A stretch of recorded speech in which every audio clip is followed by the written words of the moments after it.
In the book of Galatians in the New Testament, the Apostle Paul writes about the fruit of the Spirit. Galatians chapter 5, Paul writes, "The fruit of the Spirit is love, joy, peace, patience, kindness, generosity, faithfulness, gentleness, and self-control."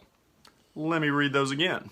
Love, joy, peace, patience, kindness, generosity, faithfulness, gentleness, and self-control. That's the fruit of the Spirit.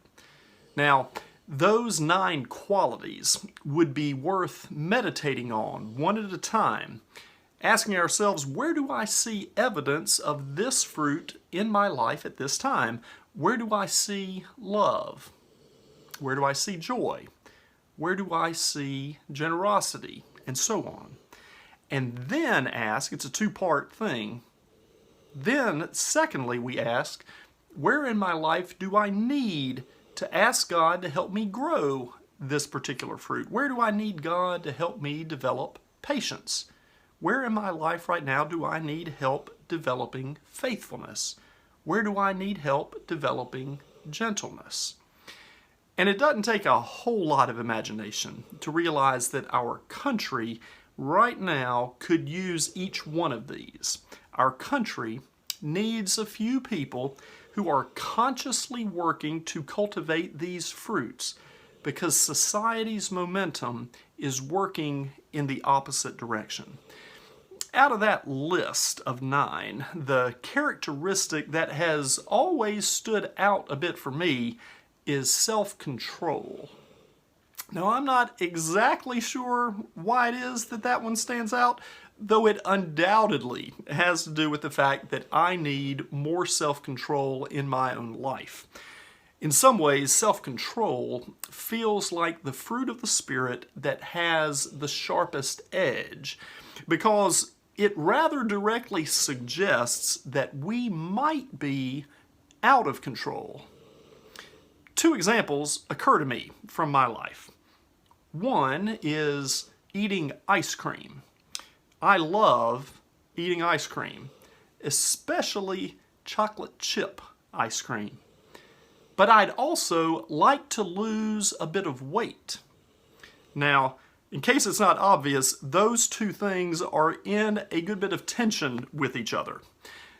In order for me to eat less ice cream, there are 2 points at which I can exercise self-control. One of those points is when there is already ice cream in the freezer, and the other is when I see ice cream in the grocery store.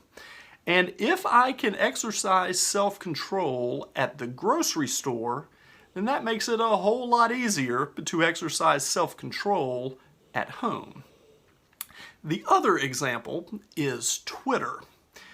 Until very recently, I would spend many of my free moments scrolling through the Twitter feed on my phone when I had a spare moment, checking out what were the very latest developments in the political drama of the day.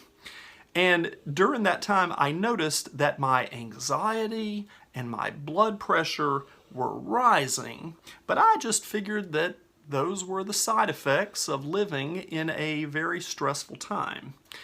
But then, recently, I was talking with my best friend from growing up, who lives in upstate South Carolina and who is a very wise person. And I was telling him about this, and he said to me, "Well, you know you don't have to check Twitter, right? You need to know what's going on, and you ought to read the newspaper, but you don't have to check Twitter all the time." And when he said that, I thought, I guess that's right. So I can exercise self-control by controlling not only what I consume for dessert, but also what social media I consume and how frequently I consume it. Now, that's not going to solve all of the problems that we're facing as a society, but it will help to face them with a steadier heart. Out of those 9 characteristics that are the fruit of the Spirit, which fruit of the Spirit stands out to you as something that you need to cultivate right now? And notice that it is the fruit of the Spirit, which is to say that you don't have to cultivate them on your own. God's Spirit will help you to grow them. Friends, be safe and be well. We're going to get through this difficult period, and we're going to get through it together. We'll see you soon.